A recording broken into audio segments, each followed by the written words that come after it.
Today, I'll be presenting the Volkswagen diesel emissions scandal, often referred to as Dieselgate. The scandal exposed significant weaknesses in Volkswagen's corporate ethics, crisis management, and leadership accountability. I'm going to walk you through Volkswagen's history and public image. I will share a timeline of events leading up to the crisis and during the scandal. I'll also identify leadership responses from CEOs as a reminder of the importance of ethical leadership and transparent crisis communication. And I'll also discuss how the company ultimately recovered and reformed. Let's begin with Volkswagen's history and the background on the company itself. Volkswagen, or VW, was founded in 1937 in Wolfsburg, Germany. The company started as a government-backed effort to create affordable transportation for the average German citizen. Over the decades, VW has become a household name thanks to iconic vehicles like the Beetle. Today, Volkswagen is one of the largest automotive groups in the world, and it owns several high-end brands including Audi, Porsche, Bentley, and Lamborghini.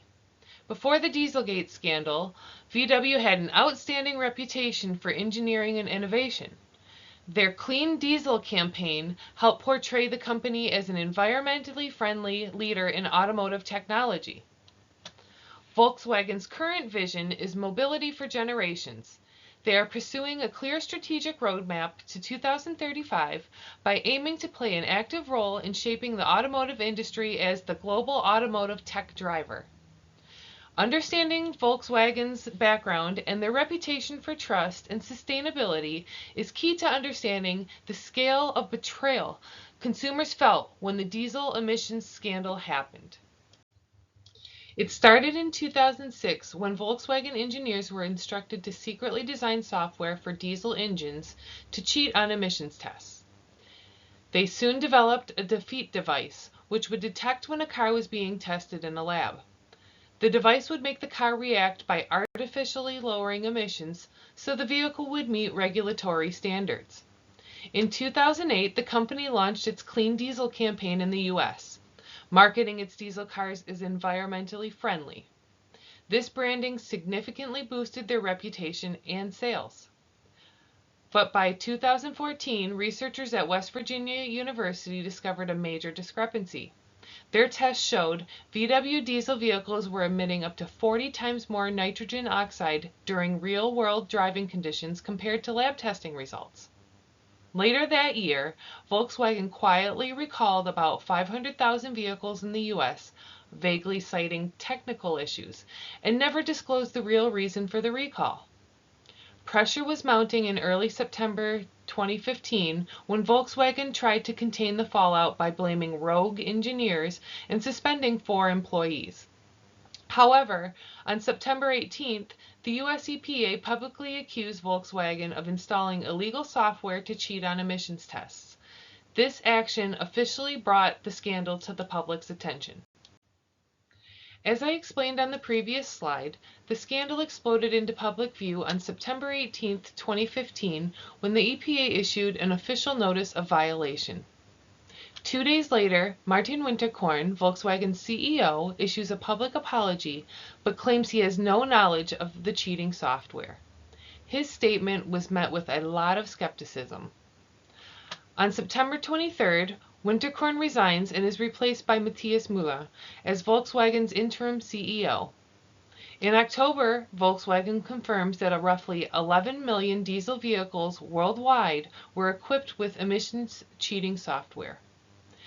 The crisis continues to escalate when internal investigations reveal VW management had more than likely known about the defeat devices since at least 2014. This announcement severely damages Volkswagen's reputation as a green innovator. In June 2016, VW agrees to pay a $14.7 billion settlement to U.S. regulators and affected consumers, marking one of the largest settlements in automotive history. In January 2017, VW pleads guilty to 3 criminal felony charges, including conspiracy to defraud, obstruction of justice, and importing vehicles with false statements about their emissions compliance. They were fined $4.3 billion. Several Volkswagen executives were indicted for conspiracy and fraud. Finally, in April 2018, Herbert Diess was appointed CEO and started a strategic pivot towards electric vehicles and corporate reform. This timeline shows how the crisis unfolded, but also shows Volkswagen's turning points in terms of leadership and in the company's identity and direction. Here we will compare how Volkswagen had 3 different CEOs and leadership styles while responding to the crisis. We begin with Martin Winterkorn, who is an authoritative leader. His initial denial to any personal involvement and shifting blame to a small group of engineers was a damning response.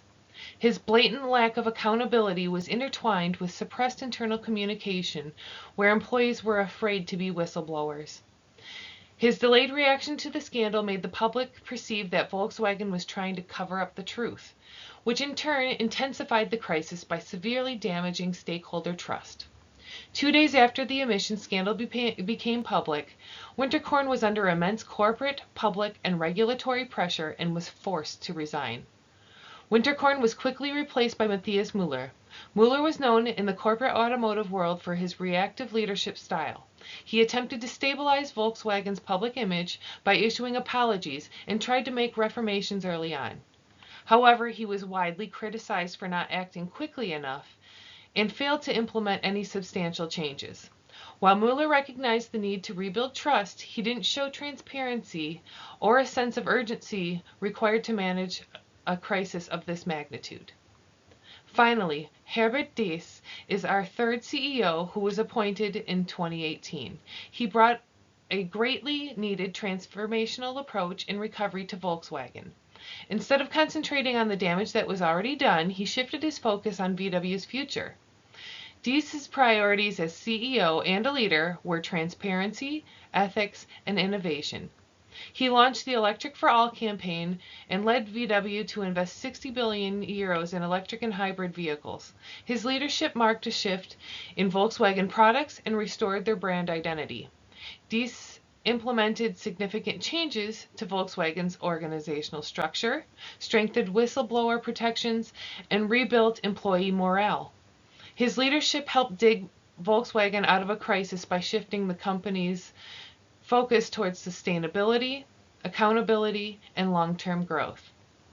These 3 VW CEOs give us real-life examples of how leadership styles can either further damage or help recovery when a company has a major crisis. Volkswagen's ethical and operational failures made the Dieselgate scandal significantly worse. One of the company's biggest mistakes was to ignore early warnings from the EPA in 2014. Instead of investigating the discrepancies or taking corrective action, Volkswagen delayed its response. When the company eventually gave public statements, VW issued vague and misleading explanations. It would have been the ethical and transparent move to have simply acknowledged that the company had installed defeat device software on several of their diesel models. Volkswagen, especially their CEO, demonstrated unethical ambiguity which exposed serious flaws in the company's preparedness and leadership ethics. Volkswagen's lack of transparency violated regulatory trust and destroyed public confidence in the company. VW failed to take a proactive approach to crisis management and chose to deflect blame and avoid accountability. There was no clear contingency plan, no transparent internal communication, and no leadership stepping forward with ethical responsibility early on. VW's failures revealed deep systematic issues that exposed a culture of secrecy, combined with weak compliance oversight and prioritization of sales over integrity. Volkswagen's lack of emergency preparedness allowed a containable problem to spiral out of control. Following the Dieselgate scandal, Volkswagen launched a recovery effort by combining financial, cultural, and strategic reforms. They accepted legal responsibility by pleading guilty to criminal felony charges and had agreed to a $15 billion settlement.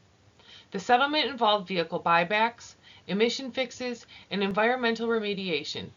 VW had a $2.7 billion fund to help offset the environmental harm caused by their emissions cheating.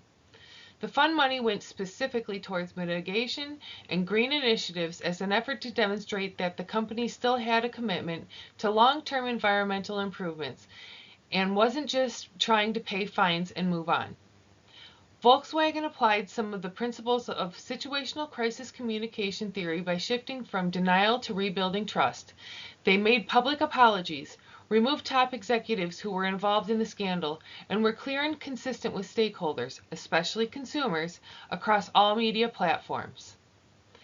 As part of Volkswagen's image repair and renewal, the Electric for All campaign was launched and helped the company pivot away from diesel entirely. Volkswagen's repair effort was through reorganization and new ethical standards. With new leadership and organizational structure, Volkswagen showed a fundamental shift in its corporate values.